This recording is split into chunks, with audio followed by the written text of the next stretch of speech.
First Sam! NANI?お前、これは。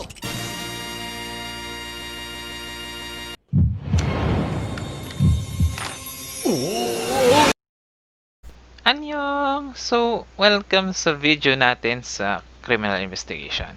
So, in here, I will only discuss the important parts and yung mga iba, yung hindi medyo important is rundown na lang. Kasi nga, limited din tong video na to. And meron naman tayong module, isa banyo na lang habang nanonood sa video. So, my name is Sean Zebo ngayon and I will be your instructor. I will be your guide. And a reminder, Google is your best friend. As you can see in your screen is one click or one type of information meron na, di ba? Di ba, di ba, di ba, di ba, di ba, di ba, di ba? Tingnan nyo.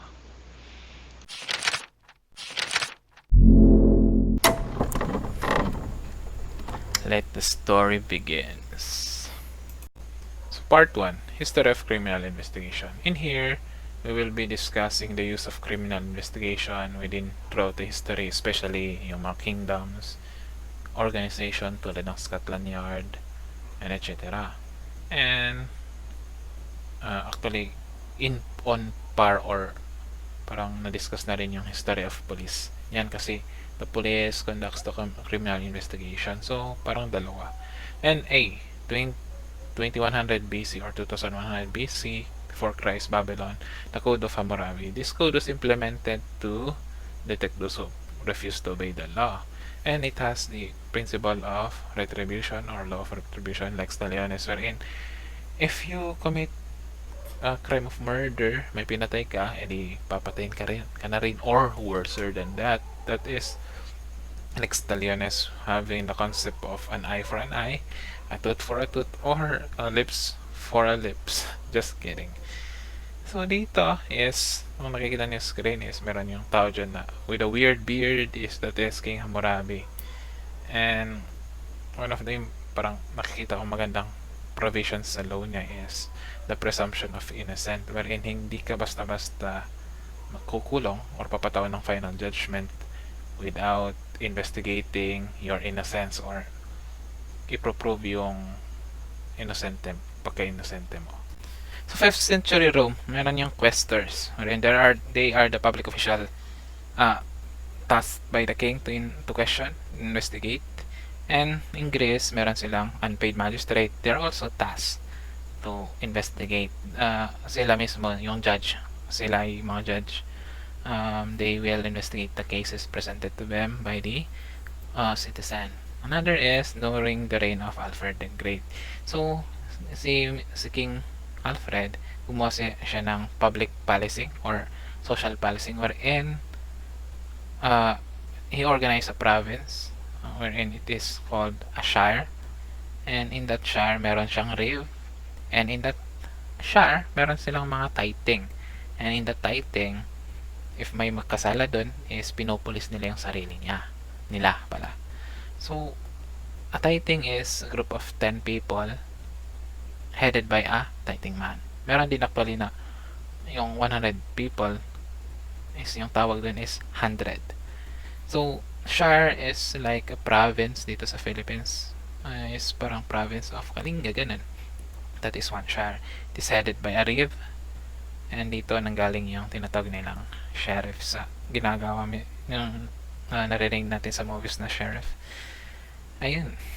So, sa Roman naman, nung AD na, Anno Domini, is meron yung first police force na Praetorian Guard. Praetorian Guard is sila lang is nandun mismo sa loob ng empire o loob ng Roman Empire, tasked to protect the king and to enforce yung law within the empire.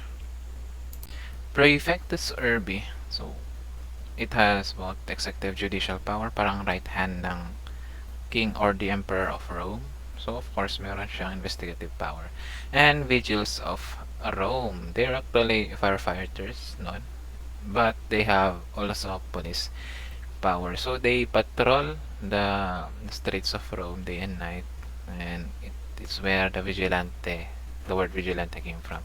They have also investigative powers, of course. And the Statutes of Winchester in 1285 Anno Domini. So under that Statute of Winchester, meron yung Watch and Ward Act. And by the way, the Statute of Winchester came from the idea of Alfred the Great, na social policing or public policing wherein the people will police themselves. They will investigate themselves for any violation. So, Watch and Ward Act. Under Watch and Ward Act, the employment of yung for example this one, uh, night watchman to watch the people during the night. So ayun, UN crisis system. Yung UN crisis system is where they encourage the victim to scream when they are on the process of crime happening. Parish constable, ayun, if you can see this one, ayun, and a requirement that all male shall keep weapons. And G, Jonathan Well, he was a criminal, master criminal yan, who has a network of crime themselves, especially yung mga magnanakaw. So, he was successful or one of the most effective criminal investigator dahil sa kaalaman niya sa mga krimen. Bakit kaya? Bakit kaya mostly yung mga criminal is magagaling ding crime solver? So, part na yan ng meron yan sa module activities niya. Letter K, Eugene Francois Vidocq. So, actually assignment nyo yan, or activity nyo, wherein set a thief to catch a thief, ano kayang principle yan? At ano kaya yung trade protection society? Ano yung ginawa ni Eugene Francois Vidocq sa activity nyo? So, basta meron yan sa Google. Tingnan nyo lang. And punta tayo kay Sir Robert Peel. Sir Robert Peel is the father of modern policing. Kasi he organized the London Metropolitan Police, which is parang mixture or parang ito is finished product from Henry Fielding's Bow Street Runner to John Fielding's improved Bow Street Runner, and Patrick Colquhoun's Marine Police Force is naging linagay nila lahat ng parang achievement ng mga yun, and ginawa nilang London Metropolitan Police, wherein nagsasahod yung police, may division yan, ano pa, ayun, may division tulad ng criminal investigation, ganun, traffic, etc. And yun, and he was known for the police are the public and the public are the police, wherein yun nga, the public should police themselves, or somewhat the public should be involved in policing, or yung tinatawag nilang community policing, yung contribution ni Sir Robert Peel. Okay. So letter M, Texas Ranger, forerunner of the Federal Bureau of Investigation, meaning ito yung old name nila. 1839 and above, ito yung through William Fox Talbot and Hakesman Daguerre, any other forerunners ng photography is dito parang na-invent ang photographic process, and it is very important yan sa criminal investigation for personal identification para maka-record yung mga criminal investigation unit natin. So for example, may witness, ganun, i-describe lang niya, tapos kukunin yung record sa unit, and yun, they will know kung sino yung nagkasala. So yun yung parang use ng personal identification. Also, Dr. And letter O, Dr. Hans Cross. Dr. Hans Cross is one of the great image in the field of criminology and forensic science, because Dr. Hans Cross actually is one of the advocate of parang using criminalistic in aid of investigation. He's also known for being the founding father of criminal profiling. Criminal profiling is parang you are you are set using data, is you can identify kung sino yung mga suspect ng crime. Ganun.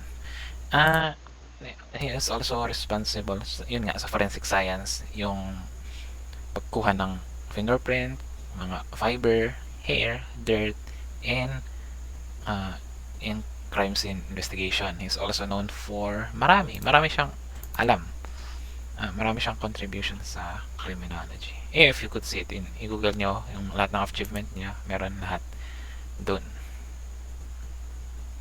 Also, letter P, Charles Dickens, Kate Wayne, the first woman detective, and letter R, Thomas Byrnes, he founded the modus operandi, and another activity, yung Jesse James Gang, kung paano nila nag-rob ng bank for 15 years sa Amerika. Howard Vincent became the newly organized criminal investigation department head. And lastly, Alphonse Bertillon. Ito siya. Ito yung mukha niya. Ito yung paano yung Bertillon system. Ito yung pagkuha ng identity sa Bertillon system. Yung Bertillon system is actually personal identification yan. Personal identification is pag-record ng identity ng isang tao. So, sa Bertillon system is minimeasure yung ulo mo. As you can see here, ulo, kamay, body, head, and limbs. So, nakikita niyo naman sa body, height, standing, tips to fingertips, head, length, ganun. Parang rina-record nila lahat ng measurement ng katawan mo. At pinipicturean nila. Pero, actually, Bertillon system is obsolete na kasi meron na yung personal identification ng DNA, fingerprint, lahat. Meron pa yung mata actually. And it is more reliable kasi two person have two fingerprint and two person have the same DNA, di ba? So, yung parang use ng personal identification is for identity. So, for example, may witness sa isang crime. I-describe lang niya kung ano yung size ng ulo or anong height niya, anong itsura, at i-report niya yan for example, sa police, and titignan nila sa record, and kung nag-match yung measurement is, ayun, may suspect na sila. Yan yung importance ng personal identification. Another personality, Alan Pinkerton. He founded the Pinkerton's National Detective Agency. Dito rin nag-work si Kate Wayne, first woman detective. And he was the father of criminal investigation, America's founder of criminal investigation. He introduced shadowing, ito yung pagsusurvey ng mga suspect, roping, for example, is going undercover. And they have the motto, we never sleep. At marami siyang contribution pang iba if you look at in the internet. Francis Galton is responsible for the introduction of using the fingerprint system in its scientific study. So, from that, parang nagamit na siya for criminal investigation. Pero hindi siya yung unang gumawa or nag-discover ng fingerprint, kundi si William Herschel yan. Pero he is responsible for the introduction of fingerprint in the scientific realm. So, England, 1918, is the introduction of team policing. As you could read there. Dr. Arthur Conan Doyle. So, he published the book Sherlock Holmes. Kung alam niyo yun, Sherlock Holmes is a novel regarding detectives. So, parang dinescribe niya yun yung inductive and deductive reasoning. And magaling na through the portrayal of Sherlock Holmes as the best detective in that book. And Miranda versus Arizona. So, this jurisprudence in USA is laid the foundation of the Miranda rights, yung right to remain silent, right to have independent lawyer, ganun. And which is one of your activity again. And yun lang sa part 1. Thank you for listening. So, nandito na tayo sa part 2. So, ano naman yung history natin dito sa Pilipinas? So, depende yan sa nag-rule sa atin kung sino yung nagka-carried out ng criminal investigation duties or generally police duties natin. So, noong unang panahon, Spaniards muna yung namumuno sa atin, di ba? So, Guardia Civil nagka-carried out ng criminal investigative duties against sa mga violators. Second is American. So, under the American occupation, gumawa sila ng Organic Act 175 establishing Philippine Constabulary. Ano naman ang Philippine Constabulary? So, it is an insular police force. Insular police force means apart siya sa police sa Amerika na yung insular police force na ito is para lang sa Philippines. So, ayun. So, nung umalis na sila sa bansa, is ito yung medyo dark age sa atin. Kasi walang pang provision or law na nagsasabi na may national police force tayo. Kaya, sa handout nyo, meron yung PD 421 na nag-integrate ng police ng Manila, police ng Quezon, para maging as one sila. Kasi, dahil wala ng law defining national police force, kaya yung iba't ibang province or cities, gumawa sila ng iba't iba nilang mga police. Hindi lang actually police, pati pa firefighting, fireman, jail officer pa. And after that, meron na yung 1997 Constitution, particularly sa provision na ito na, ano ba yan? Nakalimutan ko. Article 16, Section 6, that establishes the nation shall establish one police force which is civilian in character. If you search in the net, meron yun. So through that, na-create na yung RA 6975, which is meron din yung na-create doon yung Philippine National Police. So another important aspect sa Philippine history regarding criminal investigation is yung mga rights of the accused. So noong 1935 Constitution ng American Occupation is meron na actually fragment ng Miranda rights. Alam niyo naman na yung Miranda rights, I assume, na meron yung rights to have a legal counsel. Meron yan sa 1935 Constitution. Noong 1973 Constitution, meron ng rights against self-incrimination, wherein yung self-incrimination is yung sabotage yourself. Ganun. Yun yung parang description niya. And noong 1887 Constitution is kinomplete na nila yung Miranda rights. Nilagay na nila yung medyo kompleto na dapat sabihin ng police bago nila arrestin yung mga suspect. Yes, yung right to remain silent, right to have a legal counsel, and etc. Meron yan sa Bill of Rights ng 1987 Constitution, Article 3. So yun lang yung sa Philippines.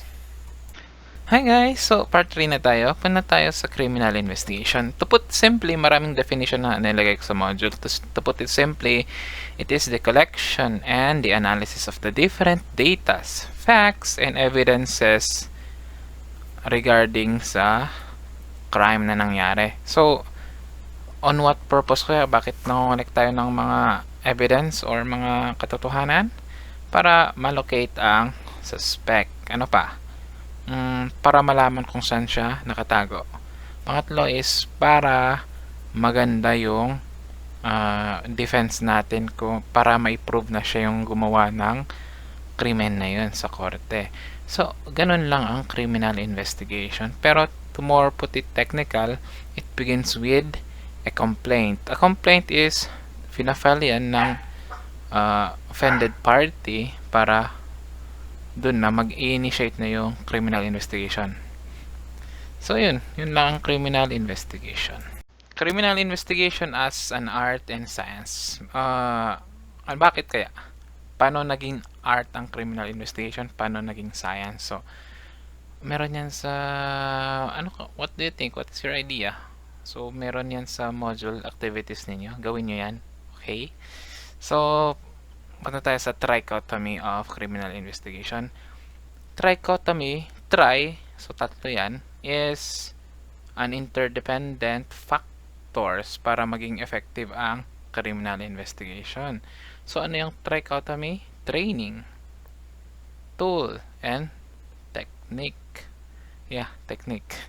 So, kung wala yung isa, or mababa yung quality ng isa, hindi magiging effective ang criminal investigation. So, sa training, is the criminal investigator must be must possess good qualities.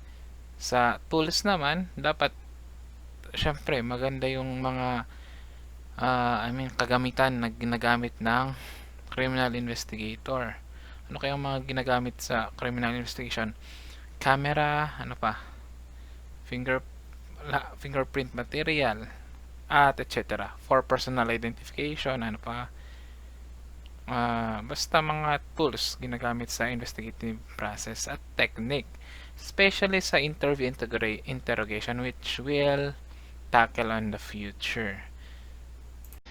Punta muna tayo sa isang trichotomy ng criminal investigation, yung qualities ng criminal investigator or yung training niya. Ano kayang magandang quality ng isang criminal investigator? In common sense is criminal investigator is the one who conducts the criminal investigation, di ba? So yung role niya is to determine whether a crime has been committed, identify the victim's offender, locate apprehend the offender, present the evidence of guilt, assist in the case follow-up. So siya yung nagpupulfill sa purpose ng criminal investigator. So punta tayo sa magandang qualities or characteristic ng criminal investigator. Number 1, perseverance. He must be very, very persistent in finishing the case or in solving the case. Kasi maraming obstacles ang papagdaanan niya. Endurance, yun nga, related din yan. So for example, high profile yung cases and may mga obstacle dyan. So for example, media pressure wherein kailangan nila ng answer agad. So pag yung criticism ng media sa case nila is one of the obstacle that they will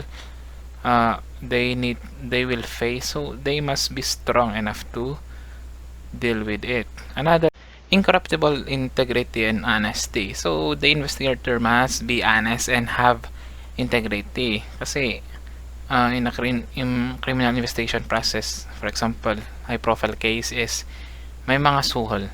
So for example, politician ang involved sa investigation, susuhulan ka, pero dapat you must not be tempted as criminal investigator, or generally naman sa mga law enforcer is dapat dapat meron silang honesty and integrity. Another is intelligence and wisdom of Solomon. The criminal investigator must possess this. They must be smart and they must be wise in dealing with their cases. So minsan kasi or the nature of the criminal case is it is like a puzzle wherein you need to solve it, and every case is unique. So the criminal investigator must be smart and wise, syempre. Another is activity. So in a case kasi is you're dealing with interview for the witnesses, for example. So you must possess yung different techniques of interview, Matt and Jeff technique, or you must go down to the level of magaling kang makipag-relate sa tricycle driver, magaling kang makipag-relate sa teacher, ganun, para kasi kapag nakaka-relate ka sa kanila, may mas mabibigyan ka ng information mula sa kanila. Yun yung acting activity.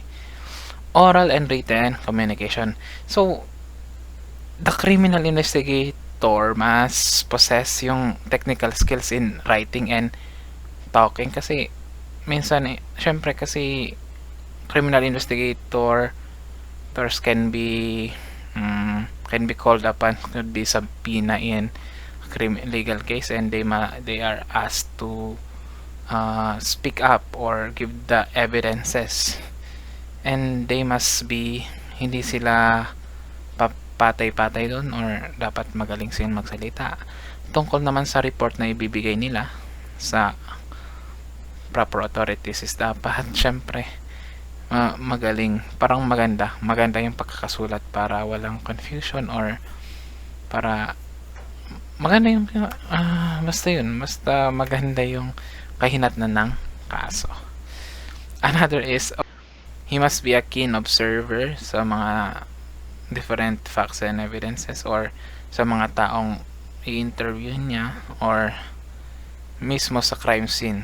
Titignan niya kung yung mga importanteng detalye na hindi nakikita ng isang ordinaryong tao.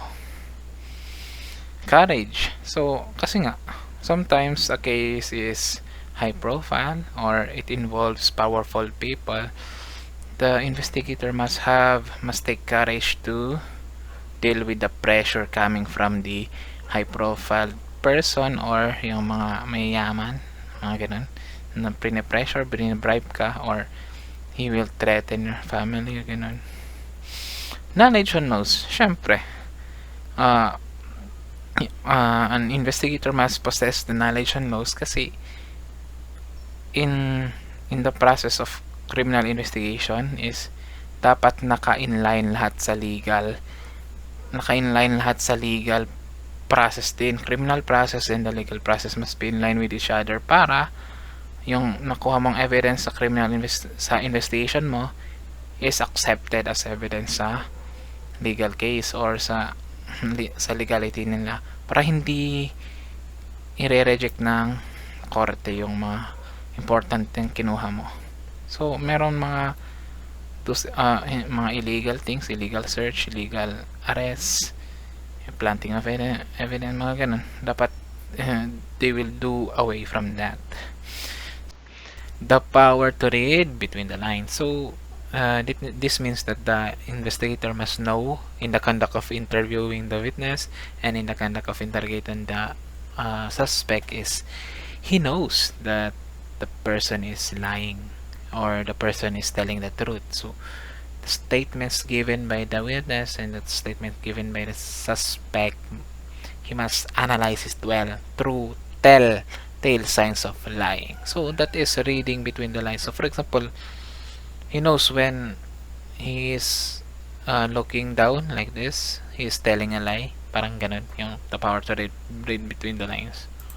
So lastly, technical knowledge. So the investigator must possess at least a number of technical knowledge like self-defense. He must know how to defend himself kasi crucial nga yung investigation wherein maraming involved yan. So especially kung high profile yung case and if that high profile people that is being investigated wants to stop the case, and they can put you in danger as the investigator. So you must know how to defend yourself. So for example, while you're conducting witness at may riding in tandem, so you must know how to deal with that. You must know how to defend yourself with that. Okay, yun lang. Okay, so punta tayo sa functions of criminal investigation. Ano ang tungkulin ng criminal investigation? One is identification. So sa identification, i-identify mo kung sino yung suspect, i-identify mo yung mga data kung relevant yan, related ba yan. Ayun. So next is collection. So pangongolekta ng different data, facts, and evidences. So paano kaya? How do you collect in criminal investigation? So interview, interrogation, crime scene processing, ganun. Another is preservation. So usually involved yan sa related yan sa crime scene processing, wherein as you collect the evidences, you must preserve them. You must record them, photograph, lagay mo sa evidence log, ganun. To be presented in court, syempre. Evaluation fourth is after you gather the evidences is titingnan mo kung irarank mo yung pinaka-related, yung pinaka-mabigat, at basta yung related sa case, relevant sa case, ganun, para ilagay mo yan sa report mo. Another is the presentation. So hindi lang nagtatapos sa collection, sa preservation, sa evaluation yung criminal investigation, kundi usually if it involves a criminal case, syempre is more likely na pupunta ka sa korte para may present mo yung mga ginather mong evidences to prove the guilt of the suspect, di ba? Ayun. So there are also 3 stages of criminal investigation: the preliminary, the follow-up, and the final. Sa preliminary is ito yung pinaka-first, syempre, kaya nga preliminary, di ba? So yung purpose niya is to identify yung suspect, or to apprehend a suspect. So that's parang yung purpose ng preliminary investigation. So follow-up naman is to get more evidences, to provide more weight sa guilt ng suspect. So to get lang additional information sa case. Sa final naman is yun, to close the case, or if it nakontento na yung investigator na pwede nang parang pwede na siyang may pass yung report na yun, or sa legal cases is parang napatawan na siya ng final judgment sa korte, kaya ipa-final report na lang nila. Ayun. Pero I'm not an expert on this. So punta tayo sa nature of criminal investigation. Ano kayong parang deep meaning ng criminal investigation? Ano yung mga actions involved, yung talagang essence ng criminal investigation? So criminal investigation is number one is a systematic process. So step by step yan, na hindi mo dapat laktawan yung first step, second step, ganun. And it starts with identification of the suspect, collecting, then preserving, mga ganun. Hindi dapat laktawan mo na magpre-preserve ka agad. So ano yung pre-preserve mo, di ba? So another is criminal investigation, parang nagre-revolve lang siya sa information. So information is very crucial in an investigation kasi it determines kung magiging successful ang investigation or not. How? So for example, as pag yung information is parang low quality, is most likely is the case will be unsolved, or it will not prosper the case.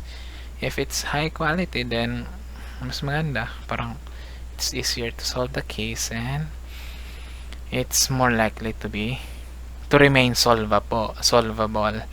Another is it deals with techniques on how to collect the data. So kaya nga information, di ba?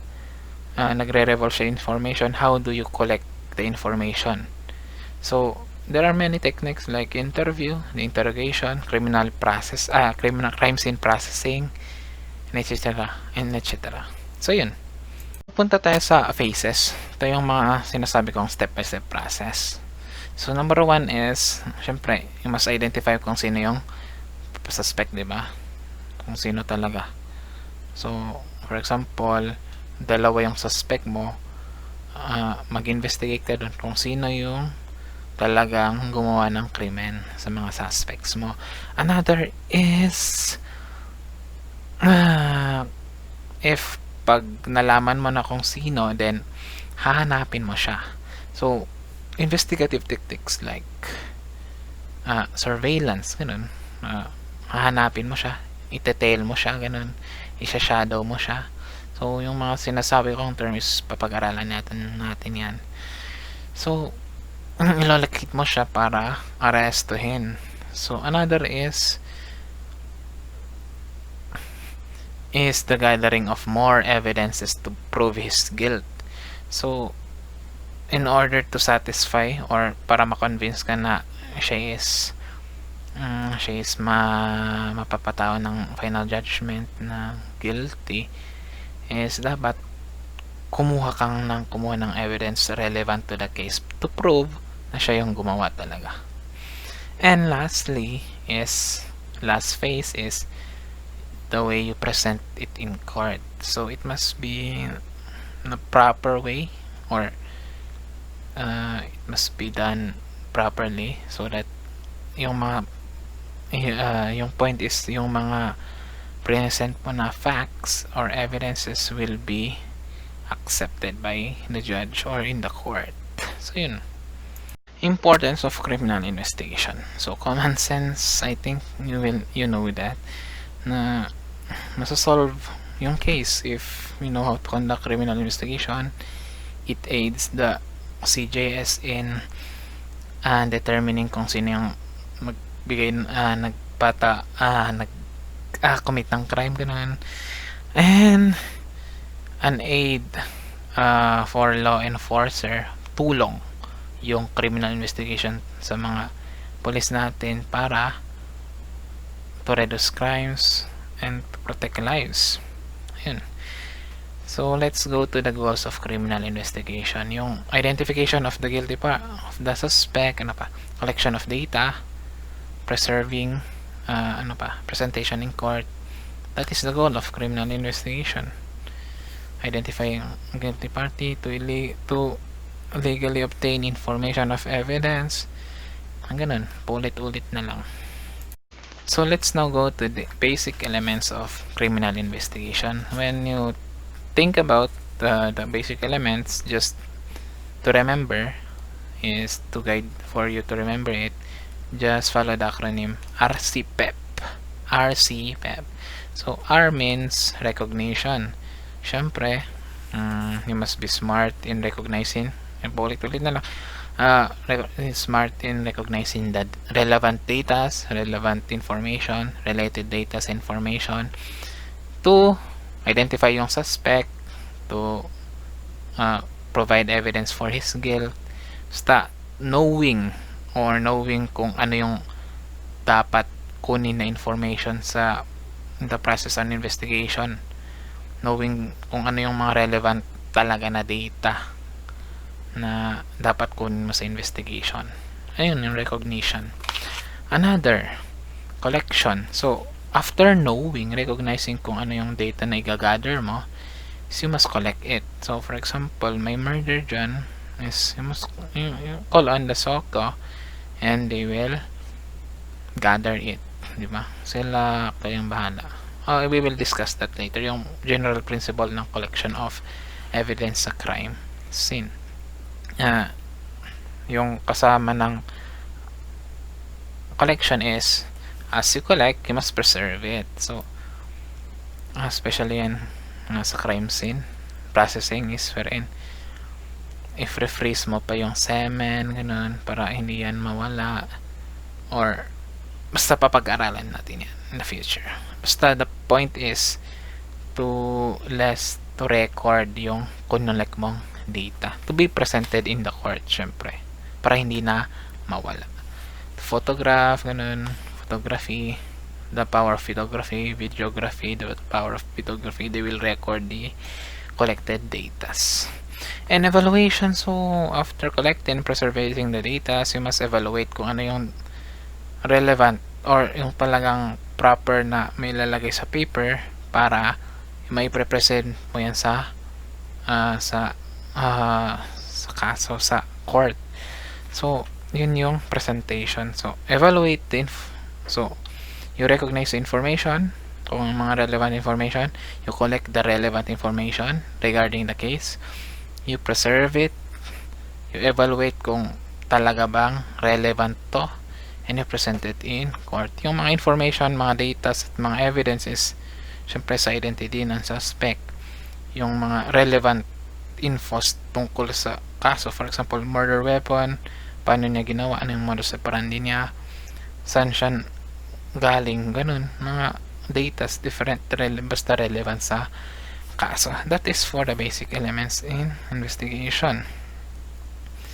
So basic guides and establishing a criminal investigation. So criminal investigation will start or initiate if a crime has been committed.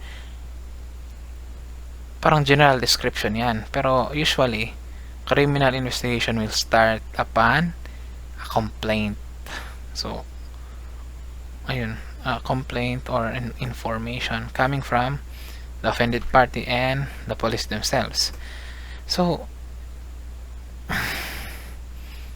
if after that, if crime has been committed, there is a suspect, then one guide to establish criminal investigation also is to prove if ginawa talaga ng identified suspect na yun. So nagkakandak tayo ng criminal investigation to prove kung that suspect really did the crime. So also, syempre, parang number 1 din to. So sa basic guides is parang common sense lang yan, basahin nyo lang. Ayun, basahin nyo lang, paulit-ulit na yan. So what are the cardinal points of criminal investigation? So yung cardinal points is it serve as a guide question for a criminal investigation in the conduct of his investigation. So let's remember, criminal investigation have 5 wives and 1 husband. So bisexual siya, joke lang. So yung 5 wives is who question, the what question, the why question, the where question, the when question, and yung H is the how question. So meron yan sa module nyo. These are the question that is as a guide lang para walang mamiss na details yung investigator sa conduct ng investigation niya. So yung purpose niya dito, according to your module, it aids the investigator for the possible sources of evidence. So saan siya kukuha, saan siya mako-collect, ano yung dapat i-recognize niya ng mga relevant data or evidence sa case.